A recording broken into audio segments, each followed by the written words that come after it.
Bura İmam Zaman Ağanın qeyb olduğu yerdir. Hansı ki İmam Zaman Ağa buradan qeyb olub. Yavaş yavaş ileri gedib size oranı göstərəcəm inşallah.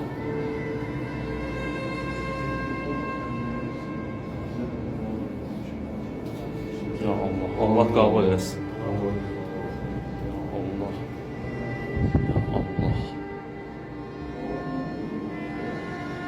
İmam Zaman Ağa'nın qeyb olduğu yer.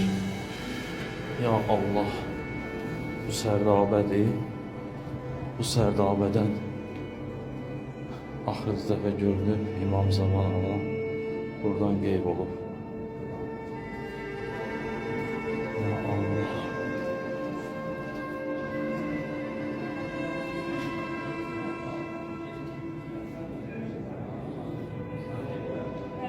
Selamun aleyküm.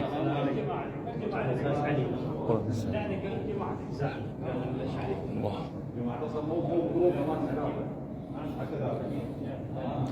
Ya Allah.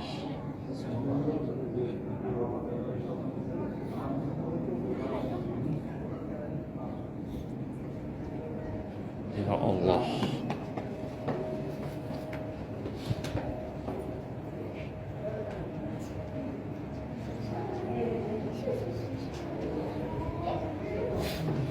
Allah.